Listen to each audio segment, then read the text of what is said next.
সেই রাতে গুরুজি আমাকে একটা ছোট্ট ঘরে থাকতে বললেন।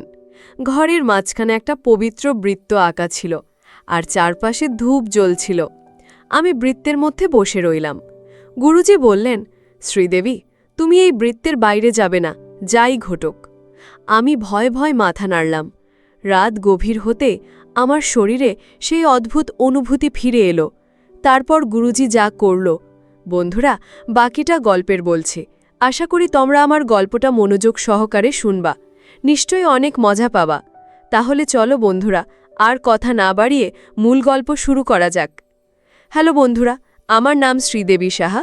আমি কলকাতার একজন মেয়ে।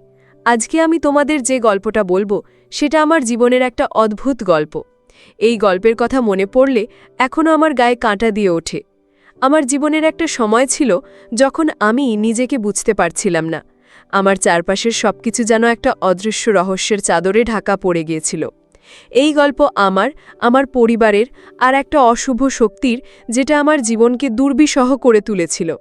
আমি আমার পরিবারের ছোট মেয়ে। আমার বাবা অমলিন সাহা, মা আস্মিতা সাহা আর ছোট ভাই জগদীশ সাহা। আমরা চারজন নিয়ে আমাদের ছোট্ট সুখের সংসার। আমি কলেজে পড়ি। রূপে গুণে মেধায় আমি বরাবরই একটু অন্যরকম ছিলাম। আমার বাবা মা আমাকে নিয়ে খুব গর্ব করতেন। কিন্তু 5 বছর আগে, যখন আমি কলেজে প্রথম বর্ষে পড়ি, তখন আমার জীবনে এমন কিছু ঘটতে শুরু করে যা আমার সেই সুখের জীবনকে ছায়ায় ঝেঁকে দেয়। আমার সামনে পরীক্ষার চাপ ছিল, তাই রাত জেগে পড়াশোনা করতাম, প্রায় 11টা থেকে 12টা পর্যন্ত। পড়তে পড়তে যখন শরীর ক্লান্ত হয়ে যেত, তখন বিছানায় গিয়ে ঘুমিয়ে পড়তাম। কিন্তু ঘুমের মধ্যে আমার মনে হতো কেমন যেন একটা অদ্ভুত আওয়াজ আমার কানে ভেসে আসছে। কখনো মনে হতো কেউ যেন ফিস ফিস করে কথা বলছে, কখনো মনে হতো কোনো অস্পষ্ট ছায়া আমার চারপাশে ঘুরছে। কিন্তু সকালে ঘুম থেকে উঠে আমি এসব ভুলে যাই। প্রতিদিন সকালে আমি নিজেকে একটু অসুস্থ বোধ করতাম। মাথা ভার, শরীরে একটা অদ্ভুত ক্লান্তি। আমি ভাবতাম হয়তো বেশি পড়াশোনার চাপে এমন হচ্ছে। আমার বাবা মাও আমাকে বলতেন, শ্রী, একটু কম পড়, শরীরের দিকে খেয়াল কর। কিন্তু আমি তাদের কথা হেসে উড়িয়ে দিতাম। আমার ছোট ভাই জগদীশ, যাকে আমি খুব ভালোবাসি, সে আমার দিকে কেমন যেন চিন্তিত চোখে তাকাত। কিন্তু আমি বুঝতে পারিনি তার চোখে আমার জন্য কতটা ভয় আর উৎকণ্ঠা জমা হচ্ছিল। একদিন রাতে পড়াশোনা শেষ করে আমি ঘুমিয়ে পড়লাম। হঠাৎ মাঝরাতে আমার ঘুম ভেঙে গেল। আমার মনে হলো আমার ঘরের জানালার কাছে কেউ দাঁড়িয়ে আছে। আমি চোখ মেলে তাকালাম, কিন্তু কিছুই দেখতে পেলাম না। শুধু একটা ঠান্ডা হাওয়া আমার শরীর ছুঁড়ে গেল। আমি ভয়ে কাঁপতে কাঁপতে আবার চোখ বন্ধ করলাম। সকালে উঠে আমি ভাবলাম এটা নিশ্চয়ই আমার মনের ভুল। কিন্তু আমার মনের গভীরে একটা অস্বস্তি জমা হতে শুরু করল।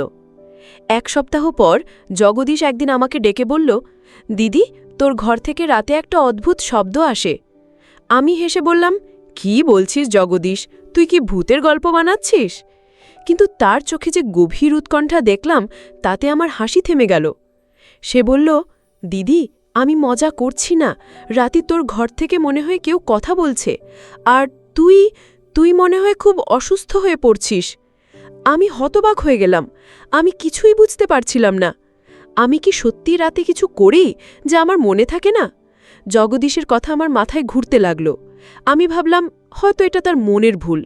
কিন্তু আমার শরীরের ক্লান্তি, সকালের অসুস্থতা আর ঘুমের মধ্যে শোনা সেই অদ্ভুত আওয়াজ, এসব যেন একটা ধাঁধার টুকরোর মতো আমার মনে জায়গা করে নিচ্ছিল। আমি সিদ্ধান্ত নিলাম আমি নিজে এই রহস্যের সমাধান করব। কিন্তু আমি জানতাম না এই রহস্য আমার জীবনকে আরও গভীর অন্ধকারের দিকে নিয়ে যাবে। সেদিন রাতে আমি ঘুমোতে যাওয়ার আগে জানালা দরজা ভালো করে বন্ধ করলাম। আমার মনে একটা অজানা ভয় জেগে উঠছিল। আমি বিছানায় শুয়ে পড়লাম, কিন্তু ঘুম আসছিল না। হঠাৎ মাঝরাতে আমার মনে হলো কেউ আমার নাম ধরে ডাকছে, একটা গভীর ফিসফিসে কণ্ঠ। আমি চোখ খুললাম, কিন্তু চারপাশে কিছুই দেখলাম না। শুধু আমার হৃৎপিণ্ডের ধুকপুক শব্দ আর সেই অদ্ভুত ফিসফিস আমার কানে বাজতে লাগল। আমি ভয়ে কাঁপতে কাঁপতে কম্বলের মধ্যে মুখ লুকিয়ে ফেললাম। কিন্তু আমার মনে একটা প্রশ্ন বারবার উঠে আসছিল, এটা কি সত্যিই আমার মনের ভুল, নাকি আমার জীবনে কোনো অশুভ শক্তি প্রবেশ করেছে? জগদীশের কথাগুলো আমার মনে গেঁথে গিয়েছিল। রাতের সেই অদ্ভুত শব্দ আমার শরীরের ক্লান্তি আর সেই ফিসফিসে কণ্ঠ এসব যেন আমাকে একটা অদৃশ্য জালে জড়িয়ে ফেলছিল। আমি ঠিক করলাম এই রহস্যের গভীরে যেতে হবে, কিন্তু কিভাবে? আমি তো নিজে কিছুই বুঝতে পারছিলাম না। তবু আমার মন বলছিল এটা শুধুই মনের ভুল হতে পারে না। আমি জগদীশকে বললাম, তুই কি নিশ্চিত যে রাতে আমার ঘর থেকে শব্দ আসে? তুই কি কিছু দেখেছিস? জগদীশ কেমন যেন ইতস্তত করে বলল, দিদি, আমি ঠিক দেখিনি, কিন্তু শুনেছি।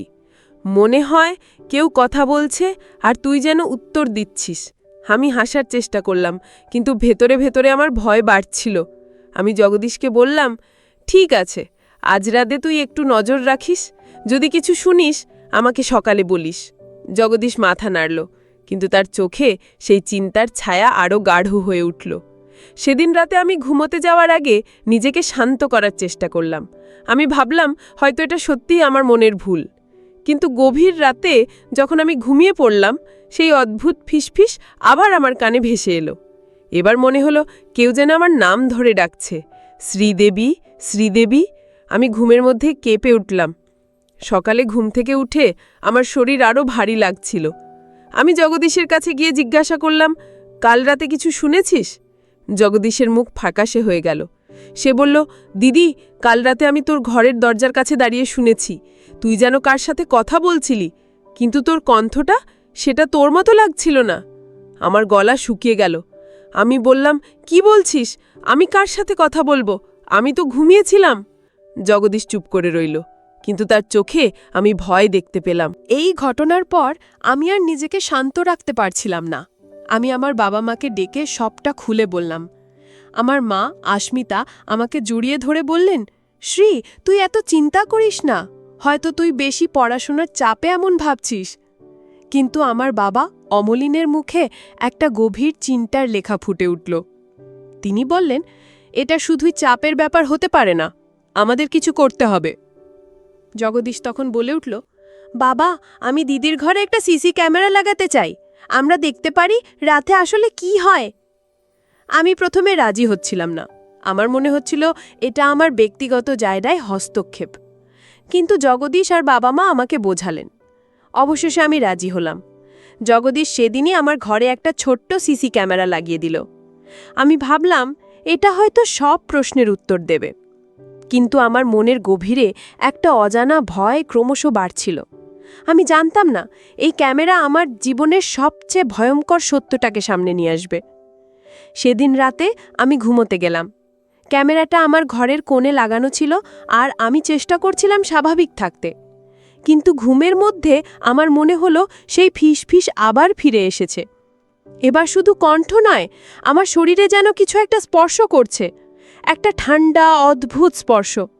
আমি ঘুমের মধ্যেই কেঁপে উঠলাম, কিন্তু চোখ খুলতে পারলাম না। আমার শরীর যেন আমার নিয়ন্ত্রণে ছিল না। পরদিন সকালে জগদীশ আমার কাছে ছুটে এলো, তার মুখ ফ্যাকাশে, চোখে ভয়। সে বলল, দিদি, আমি ক্যামেরার ফুটেজ দেখেছি। তুই তুই রাতে কার সাথে কথা বলছিলি? আমি অবাক হয়ে বললাম, কি বলছিস? আমি তো কিছুই জানি না। জগদীশ আমাকে তার ল্যাপটপে ফুটেজটা দেখালো। আমি দেখলাম রাতের অন্ধকারে আমার ঘরে একটা কালো ছায়া দাঁড়িয়ে আছে, আর আমি ঘুমের মধ্যে সেই ছায়ার সাথে কথা বলছি। আমার কণ্ঠ অদ্ভুত, যেন আমার নয়। আমার শরীর ঘামে ভিজে গেছে, আর আমি যেন একটা সম্মোহিত অবস্থায় আছি। আমার চোখ কপালে উঠে গেল। আমি কাঁপতে কাঁপতে বললাম, এটা কি? আমার সাথে এটা কি হচ্ছে? জগদীশ আমার হাত ধরে বলল, দিদি, আমাদের এটা বাবা মাকে দেখাতে হবে। এটা কোনো সাধারণ ব্যাপার নয়। আমি মাথা নাড়লাম, কিন্তু আমার মনের ভেতরে একটা ঝড় বয়ে যাচ্ছিল। আমি বুঝতে পারছিলাম আমার জীবনে কিছু একটা ভয়ঙ্কর ঘটছে, আর এই রহস্যের জাল ক্রমশ আমাকে গ্রাস করে ফেলছে। সিসি ক্যামেরার ফুটেজ দেখে আমার মাথা ঘুরে গেল। আমি যেন নিজেকে চিনতে পারছিলাম না। সেই কালো ছায়া, আমার ঘুমের মধ্যে কথা বলা, অদ্ভুত কণ্ঠ, এসব যেন আমার জীবনকে একটা দুঃস্বপ্নের মধ্যে ঢুকিয়ে দিয়েছিল। আমি আর জগদীশ বাবা মায়ের কাছে ছুটে গেলাম। আমি কাঁপতে কাঁপতে বললাম, বাবা, মা, আমার সাথে কিছু একটা হচ্ছে, আমি বুঝতে পারছি না। জগদীশ ল্যাপটপে ফুটেজটা বাবা মাকে দেখালো। বাবার মুখ গম্ভীর হয়ে গেল, আর মা আমাকে জড়িয়ে ধরে কাঁদতে শুরু করলেন। মা চোখের জল মুছে বললেন, শ্রী, এটা কি হচ্ছে? তুই এমন কেন হচ্ছিস? বাবা চুপ করে কিছুক্ষণ ভাবলেন, তারপর বললেন, এটা কোনো সাধারণ ব্যাপার নয়। আমাদের কাউকে বিশ্বাস করতে হবে, যিনি এসব বোঝেন। জগদীশ বলে উঠল, বাবা, আমি শুনেছি পাহাজের কাছে একজন তান্ত্রিক মশাই আছেন। তার নাম গুরুজি ত্রিলোচন নন্দী। লোকে বলে তিনি অশুভ শক্তির ব্যাপারে অনেক কিছু জানেন। আমি ভয়ে ভয়ে বললাম, তান্ত্রিক, এটা কি ঠিক হবে? কিন্তু বাবা বললেন, শ্রী, আমাদের আর কোনো উপায় নেই। আমরা তোকে এভাবে হারাতে পারি না। পরদিনই আমরা গুরুজি ত্রিলোচন নন্দীর কাছে যাওয়ার সিদ্ধান্ত নিলাম। তার আশ্রম ছিল কলকাতা থেকে অনেক দূরে, চারদিকে পাহাড়ে ঘেরা একটা নির্জন জায়গায়। আমরা সকালে রওনা দিলাম। পথে আমার মনের মধ্যে একটা অদ্ভুত অস্থিরতা কাজ করছিল। আমি বারবার ভাবছিলাম, আমার সাথে এমন কেন হচ্ছে? আমি কি সত্যিই কোনো অশুভ শক্তির শিকার? পাহাড়ের সরু রাস্তা দিয়ে যেতে যেতে আমার মনে হচ্ছিল যেন কেউ আমাদের পিছু নিয়েছে। আমি জানালা দিয়ে তাকালাম, কিন্তু কিছুই দেখলাম না। আশ্রমে পৌঁছে আমরা গুরুজি ত্রিলোচন নন্দীর সাথে দেখা করলাম। তিনি ছিলেন বয়স্ক, কিন্তু তার চোখে একটা গভীর জ্ঞানের আলো। তিনি আমাকে দেখেই বললেন, তোমার মধ্যে কিছু একটা আছে যা তোমার নয়। আমি ভয়ে কেঁপে উঠলাম। তিনি আমাকে একটা ছোট্ট ঘরে নিয়ে গেলেন, যেখানে ধূপের গন্ধে ভরা ছিল। তিনি আমাকে বসতে বললেন এবং আমার কপালে একটা তিলক দিলেন। তারপর তিনি কিছু মন্ত্র পড়তে শুরু করলেন। আমার মনে হলো আমার শরীরের ভেতরে কিছু একটা নড়ছে, যেন কেউ আমাকে ধরে ঝাঁকাচ্ছে। গুরুজি কিছুক্ষণ পর থামলেন এবং বললেন, তোমার মধ্যে একটা শক্তি আছে যা তোমাকে নিয়ন্ত্রণ করছে। এটা কোনো সাধারণ শক্তি নয়। আমি কাঁপতে কাঁপতে জিজ্ঞেস করলাম, এটা কি? আমার সাথে এমন কেন হচ্ছে? গুরুজি গম্ভীরভাবে বললেন, এর পেছনে একটা কারণ আছে, কিন্তু এখনই সব বলা যাবে না। আমাকে আরও পরীক্ষা করতে হবে। তিনি আমার বাবা মাকে বললেন, তোমরা শ্রীদেবীকে আজ রাতে এখানে রেখে যাও, আমি দেখব রাতে কি হয়। আমার মা এই কথা শুনে কাঁদতে শুরু করলেন। তিনি বললেন, গুরুজি, আমার মেয়েকে রক্ষা করুন। বাবা আমার হাত ধরে বললেন, শ্রী, তুই ভয় পাস না, আমরা তোর পাশে আছি। জগদীশও আমাকে সাহস দিয়ে বলল, দিদি, তুই শক্ত থাক, গুরুজি সব ঠিক করে দেবেন। আমি মাথা নাড়লাম, কিন্তু আমার মনের ভেতরে ভয় আরও বেড়ে গেল। আমি জানতাম না এই রাত আমার জীবনের আর একটা ভয়ঙ্কর অধ্যায় খুলবে। সেই রাতে গুরুজি আমাকে একটা ছোট্ট ঘরে থাকতে বললেন। ঘরের মাঝখানে একটা পবিত্র বৃত্ত আঁকা ছিল আর চারপাশে ধূপ জ্বলছিল। আমি বৃত্তের মধ্যে বসে রইলাম। গুরুজি বললেন, শ্রীদেবী, তুমি এই বৃত্তের বাইরে যাবে না, যাই ঘটুক। আমি ভয়ে ভয়ে মাথা নাড়লাম। রাত গভীর হতেই আমার শরীরে সেই অদ্ভুত অনুভূতি ফিরে এলো। আমার মনে হলো কেউ আমার চারপাশে ঘুরছে। সেই ফিসফিসে কণ্ঠ আবার শোনা গেল, শ্রীদেবী, তুমি আমার। আমি চোখ বন্ধ করে মন্ত্র পড়তে শুরু করলাম, যেটা গুরুজি আমাকে শিখিয়েছিলেন। কিন্তু আমার শরীর কাঁপছিল, আর আমার মনে হচ্ছিল আমি আর নিজের নিয়ন্ত্রণে নেই। গুরুজি সারা রাত আমার পাশে বসে মন্ত্র পড়লেন। ভোরের দিকে যখন আমি একটু শান্ত হলাম, তিনি বললেন, শ্রীদেবী, এই শক্তি তোমাকে ছেড়ে যায়নি, কিন্তু আমি এর কারণ খুঁজে বের করব। আমি ক্লান্ত চোখে তাকালাম। আমার মনে একটাই প্রশ্ন ঘুরছিল, এই অশুভ শক্তি আমাকে কেন বেছে নিয়েছে, আর এর পেছনে কী রহস্য লুকিয়ে আছে? গুরুজি ত্রিলোচন নন্দীর আশ্রমে সেই রাত যেন আমার জীবনের সবচেয়ে দীর্ঘ রাত ছিল। সেই ফিসফিসে কণ্ঠ, অদ্ভুত শীতল স্পর্শ আর আমার শরীরের অস্বাভাবিক কাঁপুনি, সব কিছু মিলিয়ে আমি ভয়ে অস্থির হয়ে পড়েছিলাম।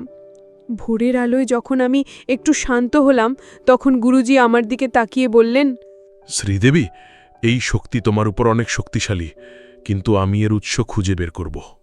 আমি ক্লান্ত কণ্ঠে জিজ্ঞেস করলাম, গুরুজি, এটা কেন আমার সাথে হচ্ছে? আমি কি ভুল করেছি? গুরুজি গম্ভীরভাবে বললেন, এটা তোমার ভুল নয়, কিন্তু এই শক্তির পেছনে একটা গভীর কারণ আছে। আমি আজ আরও কিছু পরীক্ষা করব। তিনি আমার বাবা মা আর জগদীশকে ডেকে বললেন, তোমরা শ্রীদেবীকে আজ আরও কিছুক্ষণ এখানে রাখো। আমি একটা পবিত্র অনুষ্ঠান করব, যাতে এই শক্তির উৎস বোঝা যায়। মা ভয়ে ভয়ে বললেন, গুরুজি, আমার মেয়ে কি ঠিক হয়ে যাবে? গুরুজি শান্তভাবে বললেন, বিশ্বাস রাখো, আমি আমার সাধ্যমতো চেষ্টা করব।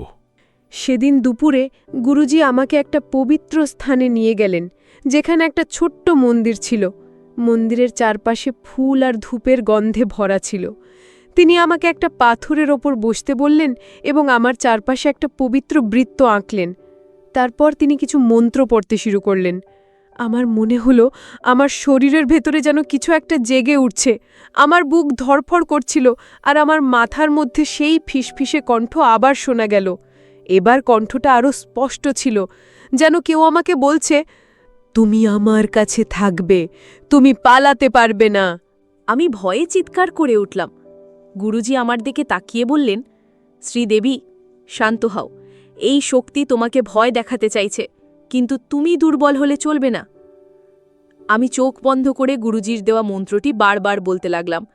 কিছুক্ষণ পর আমার শরীর একটু শান্ত হলো, কিন্তু আমার মনে হচ্ছিল যেন কিছু একটা আমার ভেতর থেকে বেরিয়ে যেতে চাইছে।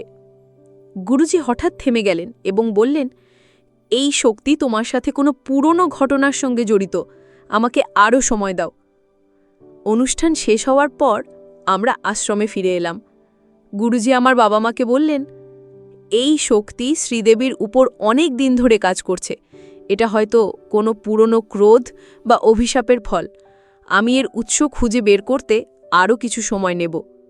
বাবা উৎকণ্ঠিত গলায় বললেন, গুরুজি, এটা কি আমাদের পরিবারের কারণে হয়েছে? গুরুজি বললেন, এখনই কিছু বলা যায় না, তবে আমি শ্রীদেবীকে একটা তাবিজ দেব যা তাকে রক্ষা করবে। গুরুজি আমার গলায় একটা ছোট্ট তাবিজ পরিয়ে দিলেন। তিনি বললেন, এটা কখনো খুলবে না, এটা তোমাকে সেই শক্তির হাত থেকে কিছুটা রক্ষা করবে। আমি তাবিজটা হাত দিয়ে ছুঁয়ে দেখলাম। এটা আমার কাছে একটা আশার আলোর মতো মনে হলো, কিন্তু আমার মনের গভীরে এখনো ভয় ছিল। আমি জানতাম না এই তাবিজ কতটা কাজ করবে। সেদিন রাতে আমি আশ্রমের একটা ঘরে শুয়েছিলাম। গভীর রাতে আমার মনে হলো সেই কণ্ঠ আবার ফিরে এসেছে, কিন্তু এবার মনে হলো যেন কেউ আমার উপর ক্রুদ্ধ। আমি তাবিজটা শক্ত করে ধরে মন্ত্র পড়তে লাগলাম। পরদিন সকালে গুরুজি আমাকে ডেকে বললেন, শ্রীদেবী, আমি কাল রাতে কিছু দেখেছি। এই শক্তি তোমার পরিবারের কোনো পুরনো ঘটনার সঙ্গে জড়িত। আমাকে তোমার বাবা মায়ের সঙ্গে কথা বলতে হবে। আমি ভয়ে ভয়ে বললাম, গুরুজি, আমার পরিবারের কি ভুল ছিল? আমরা তো কাউকে কষ্ট দিইনি। গুরুজি শান্তভাবে বললেন, কখনো কখনো আমরা যা করি না তাও আমাদের উপর প্রভাব ফেলে। আমি আজ তোমার বাবা মায়ের সঙ্গে কথা বলবো। সেদিন বিকেলে গুরুজি আমার বাবা মাকে নিয়ে একটা আলাদা ঘরে বসলেন। আমি আর জগদীশ বাইরে অপেক্ষা করছিলাম। আমার মনের মধ্যে হাজারো প্রশ্ন ঘুরছিল। আমার পরিবারের কোন ঘটনাই অশুভ শক্তির কারণ হতে পারে? আমি কি কখনোই অন্ধকার থেকে মুক্তি পাব? জগদীশ আমার হাত ধরে বলল, দিদি, তুই চিন্তা করিস না, গুরুজি সব ঠিক করে দেবেন। কিন্তু আমার মনে হচ্ছিল এই রহস্যের জাল আরও জটিল হয়ে উঠছে, আর আমি তার মধ্যে আরও গভীরে ডুবে যাচ্ছি। গুরুজি ত্রিলোচন নন্দী আমার বাবা মায়ের সঙ্গে দীর্ঘক্ষণ কথা বললেন। আমি আর জগদীশ আশ্রমের বাইরে অপেক্ষা করছিলাম। আমার হৃৎপিণ্ড যেন দ্রুত ধুকফুক করছিল। আমার মনে হচ্ছিল যেন আমার পরিবারের কোনো অজানা রহস্য এখন উন্মোচিত হতে চলেছে। জগদীশ আমার হাত ধরে বলল, দিদি, তুই শক্ত থাক, যাই হোক আমরা একসঙ্গে এর মোকাবিলা করব। আমি মাথা নাড়লাম, কিন্তু আমার মনের ভয় কমছিল না। অবশেষে বাবা মা আর গুরুজি ঘর থেকে বেরিয়ে এলেন। বাবার মুখ গম্ভীর আর মা চোখের জল মুছছিলেন। গুরুজি আমাকে ডেকে বললেন, শ্রীদেবী, আমি এখন এই শক্তির উৎস সম্পর্কে কিছুটা ধারণা পেয়েছি। এটা তোমার পরিবারের একটা পুরনো ঘটনার সঙ্গে জড়িত। আমি অবাক হয়ে বললাম, কি ঘটনা গুরুজি? আমরা তো কাউকে কষ্ট দেইনি। গুরুজি শান্তভাবে বললেন, কখনো কখনো আমরা যা জানি না তাও আমাদের জীবনে ছায়া ফেলে। তোমার বাবা আমাকে কিছু কথা বলেছেন। আমি বাবার দিকে তাকালাম। বাবা মাথা নিচু করে বললেন, শ্রী, আমি কখনো তোকে এসব বলিনি, কারণ আমরা ভেবেছিলাম এটা ভুলে যাওয়াই ভালো। বাবা ধীরে ধীরে বলতে শুরু করলেন, বহু বছর আগে যখন আমি আর জগদীশ জন্মাইনি, আমার বাবা মা একটা ছোট গ্রামে থাকতেন। সেখানে একজন বৃদ্ধা ছিলেন যিনি গ্রামের সবাইকে তার অদ্ভুত আচরণের জন্য ভয় পেত। লোকে বলতো তিনি কালো জাদু জানেন। গুরুজি বললেন, সেই বৃদ্ধার ক্রোধই হয়তো এই অশুভ শক্তির রূপ নিয়েছে। এটা শ্রীদেবীর উপর প্রভাব ফেলছে, কারণ তুমি তোমার পরিবারের সবচেয়ে উজ্জ্বল সদস্য। এই শক্তি তোমাকে দুর্বল করতে চায়। আমি শিউরে উঠলাম। আমার মনে হলো আমি যেন একটা অভিশাপের ফাঁদে আটকে গেছি। আমি বললাম, গুরুজি, এর থেকে মুক্তির উপায় কি? গুরুজি বললেন, একটা বিশেষ অনুষ্ঠান করতে হবে, তবে এটা সহজ হবে না, শক্তিটা খুব ক্রুদ্ধ। সেদিন রাতে গুরুজি আমাদের সবাইকে একটা বড় পবিত্র অনুষ্ঠানের জন্য প্রস্তুত হতে বললেন। তিনি বললেন, শ্রীদেবী, তোমাকে এই শক্তির মুখোমুখি হতে হবে। তুমি যদি ভয় পাও তাহলে এটা আরও শক্তিশালী হবে। আমি ভয়ে কাঁপছিলাম, কিন্তু আমার পরিবারের ভালোবাসা আমাকে সাহস দিচ্ছিল। জগদীশ আমার পাশে বসে বলল, দিদি, আমি তোর সঙ্গে আছি, তুই পারবি। মা আমার হাত ধরে বললেন, শ্রী, তুই আমাদের গর্ব, তুই এটা কাটিয়ে উঠবি। অনুষ্ঠান শুরু হলো গভীর রাতে। গুরুজি একটা বড় পবিত্র বৃত্তের মাঝখানে আমাকে বসালেন। চারপাশে ধূপের ধোঁয়া আর মন্ত্রের শব্দ, পরিবেশ ভারী হয়ে উঠল। আমি তাবিজটা শক্ত করে ধরে চোখ বন্ধ করলাম। হঠাৎ আমার শরীরে সেই ঠান্ডা স্পর্শ ফিরে এলো।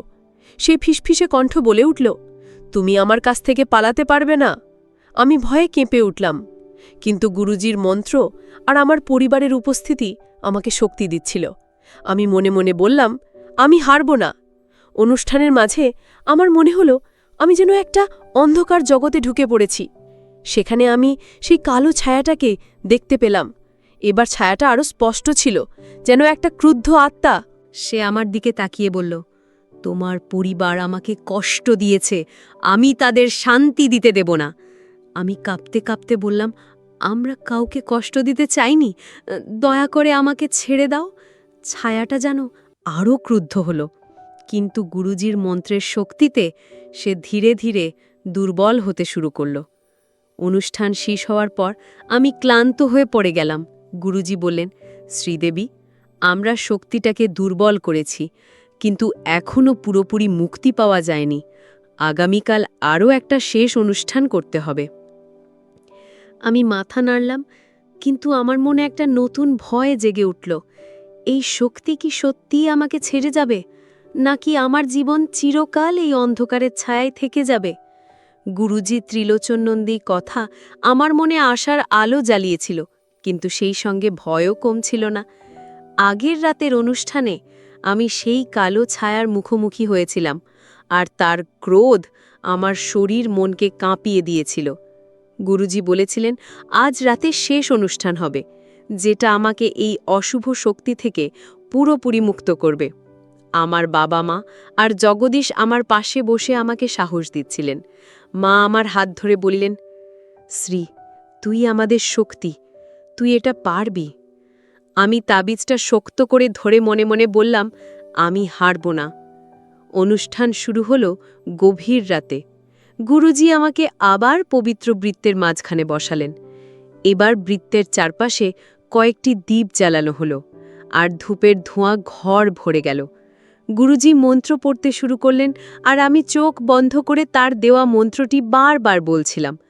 হঠাৎ আমার শরীরে সেই ঠান্ডা স্পর্শ ফিরে এলো। সেই ফিসফিসে কণ্ঠ আবার শোনা গেল, তুমি আমার কাছ থেকে পালাতে পারবে না। কিন্তু এবার আমি ভয় পেলাম না। আমি জোরে জোরে মন্ত্র বলতে লাগলাম, আর আমার পরিবারের ভালোবাসা আমাকে শক্তি দিচ্ছিল। অনুষ্ঠানের মাঝে আমার মনে হলো আমি আবার সেই অন্ধকার জগতে ঢুকে পড়েছি। সেই কালো ছায়া আমার সামনে দাঁড়িয়েছিল, তার চোখে ক্রোধ, কিন্তু এবার আমি দৃঢ় গলায় বললাম, আমার পরিবার কাউকে কষ্ট দিতে চাইনি, আমরা তোমার কাছে ক্ষমা চাই, দয়া করে আমাকে ছেড়ে দাও। ছায়াটা যেন এক মুহূর্তের জন্য থমকে গেল। গুরুজির মন্ত্র আরও জোরালো হলো, আর আমি দেখলাম ছায়াটা ধীরে ধীরে দুর্বল হয়ে যাচ্ছে। সে চিৎকার করে বলল, তোমরা আমাকে ভুলে গেছ, কিন্তু আমি তোমাদের ভুলিনি। আমি বুঝলাম এই শক্তি আমার বাবার পুরনো ভুলের ক্রোধ। গুরুজি হঠাৎ একটা বিশেষ মন্ত্র পড়তে শুরু করলেন, আর আমার শরীরে যেন একটা উষ্ণতা ছড়িয়ে পড়ল।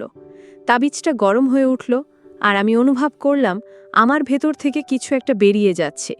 ছায়াটা চিৎকার করতে করতে ধীরে ধীরে মিলিয়ে গেল। আমি চোখ খুললাম আর দেখলাম গুরুজি আমার দিকে তাকিয়ে মৃদু হাসছেন। তিনি বললেন, শ্রীদেবী, তুমি মুক্ত, শক্তিটা চলে গেছে। অনুষ্ঠান শেষ হবার পর আমি ক্লান্ত হয়ে পড়ে গেলাম। মা আমাকে জড়িয়ে ভরে টানতে লাগলেন, আর বাবা বললেন, শ্রী, আমরা তোকে আর কখনো এমন বিপদে পড়তে দেব না। জগদীশ আমার হাত ধরে বলল, দিদি, তুই আমাদের হিরো। আমি হাসলাম, কিন্তু আমার মনে এখনো একটা প্রশ্ন ছিল। আমি গুরুজিকে বললাম, এই শক্তি কি আর ফিরে আসবে না? গুরুজি বললেন, তোমার বিশ্বাস আর তোমার পরিবারের ভালোবাসা এটাকে দূরে রাখবে।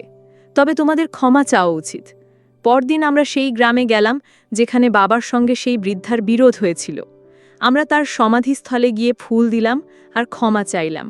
আমি মনে মনে বললাম, আমরা কখনো জানতাম না যে আমাদের কাজে তুমি কষ্ট পেয়েছ। আমরা ক্ষমা চাই। সেই মুহূর্তে আমার মনে একটা অদ্ভুত শান্তি এলো। আমার শরীর আর মন যেন হালকা হয়ে গেল। আমি বুঝলাম ক্ষমা আর ভালোবাসা কতটা শক্তিশালী। আশ্রম থেকে ফিরে আমরা আমাদের সুখের সংসারে ফিরে এলাম। আমি আর কখনো সেই ফিসফিসে কণ্ঠ শুনিনি, আর আমার শরীরে সেই অদ্ভুত ক্লান্তি ফিরে আসেনি।